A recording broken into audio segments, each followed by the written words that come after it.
ये कौन लोग हैं जो ये घुट्टी पिलाते हैं? जिनके हाथ में रिमोट है, रिमोट जिसके पास है, ये जो तस्वीर है इनके पास आप रिमोट लोगों को रिमोट लेने का प्रयास करना पड़ेगा। नहीं, तो प्रयास जारी है, वक्त लगेगा। बहुत बड़े बदलाव के लिए आप समझते हैं ना कि जहां पे पहले कोई सुनने के लिए तैयार नहीं था, तालीम।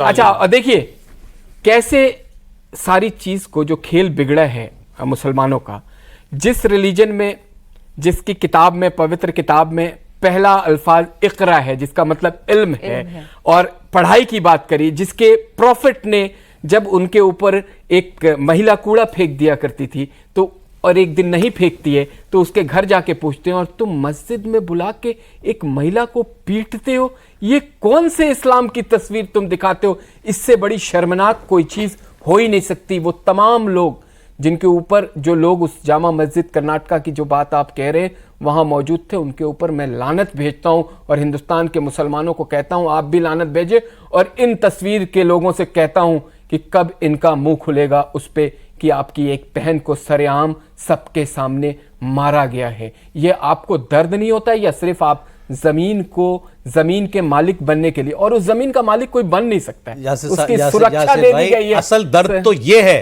उसकी सुरक्षा दे दी है प्रधानमंत्री ने। असल दर्द तो ये है कि वो महिला भी कहीं ये ना मान ले कि ये मेरे पति का अधिकार था कि ये मुझे मारना है। वो दबाव बनाया जाएगा। ये ट्रिपल तलाक में महिलाएं भी मानती थी, नहीं ये मुझे ऐसे तलाक दे सकता है। सौरभ भाई बदलाव हुआ कि नहीं? आप अपने शो में उन महिलाओं को भी आपने दिखाया है ऐसी महिलाएं जिन्होंने मर्दों जो को बहुत खुश हैं इससे, उनके कॉलर को पकड़ने की ताकत उनके हाथ में आई कि नहीं आई?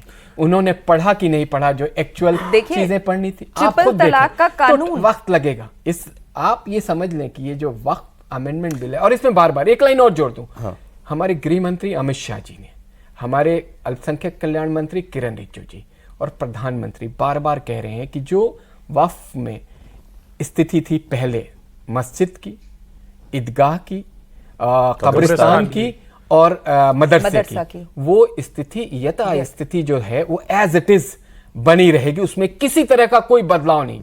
फिर ये लोग कौन होते हैं भड़काने वाले? ये वो लोग हैं जिन्हें लग रहा है कि वोट खिसक रहा है। वोट खिसक रहा है मैं नहीं कह सकता, नहीं वोट भाई ये तो बड़ा जजमेंट है। नहीं, उनका डिलेमा दूसरा है। उनका डिलेमा वोट खिसक रहा है, मतलब वोट खिसक के आपके पास, बीजेपी के पास मेरे पास नहीं आ रहा है, मैं मानता हूं। वो तो ना वो जा रहा है और ना उसकी चिंता है, ना जाएगा। अब जाएगा भी छोड़िए, खुद ही करे लड़ाई लंबी। ये उनका कंपटीशन है एक दूसरे से। हाँ, एक दूसरे से, बिल्कुल। ये उसके पास नहीं जाए, मेरे ही पास नहीं। अब देखिए आपने नाम छोड़ दिया, एक नॉर्थ ईस्ट से नाम है बदरुद्दीन अजमल, वो भी याचिका करते हैं। सब आप इतिहास उठा के देखिए कि उन्होंने किस तरीके से कांग्रेस, टीएमसी, आम आदमी पार्टी, डीएमके, वाईएसआर कांग्रेस, सब याचिका करता सारे पार्टी के लोग हैं। सर आप लोग पिछले दिनों इमरान मसूद के जमीयत के जलसे में दिया बयान बोल रहे हो। हाँ, बताइए। बड़ा जहाज, उन्होंने कहा कि समंदर में तूफान है, बड़े जहाज पे आओ, छोटे कश्तियों के मत जाओ। तो ये जो आप छोटे कश्तियों के नाम ले रहे हैं, इसमें बड़ा जहाज का भी नाम है। कांग्रेस है मेन, और बड़े जहाज के ही सारे। राहुल गांधी ने अपने बयान में भी बड़े किस तरीके की बात, राहुल जी को तो छोड़ दो, पार्लियामेंट में तो दिखे नहीं, उस तरह से भाषण दिया नहीं। प्रियंका जी जाने किस मजबूरी में देश से बाहर हैं। आ गई वहां, मतलब भाई उस समय बाहर थी ना। आज रॉबर्ट जी जब ईडी जा रहे थे तो ईडी सर वो मैं मतलब ये छोड़ दीजिए, व्यक्तिगत बात हम टिप्पणी नहीं करते हैं कि पति जेल जा रहे तो आ गए। सर वो वाला मामला है, गुड़ खाए गुलगुल्ले से परहेज। तो मैं ये कह रहा हूं कि ये सारे लोग जो बड़े वकील हैं, सबका एफिनिटी कांग्रेस से है। दरअसल ये बड़े जहाज और छोटे किश्तियों की जंग है जिसमें मुसलमान मोहरा बन रहा है।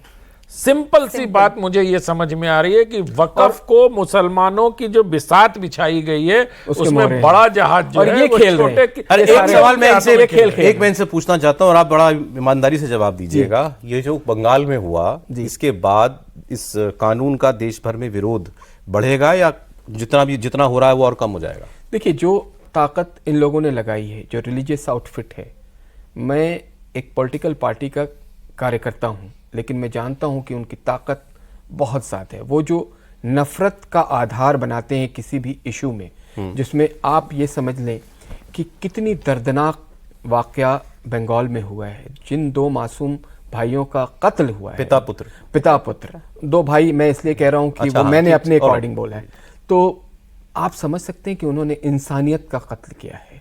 उसके बाद भी वहां का कोई नेता किसी तरह का वहाँ की मुख्यमंत्री साहिबा आज टीवी पे दिख रही थी, वो कैसे मौलवी हजरात, उलमा इकराम उनके साथ उन्हीं के अंदाज में बात करते हुए, उन्हीं के अंदाज में बात करते हुए दिखाई दी। ये प्रोटेस्ट बढ़ेगी आप वो जो पिता पुत्र दास साहब थे, उनके लिए एक लफ्ज आप नहीं बोल सकते। कहाँ इंसानियत जा रही है? क्या राजनीति का यही लास्ट एंगल रह गया है कि हम सत्ता पाने के लिए लाशों पे चल के आगे बढ़े?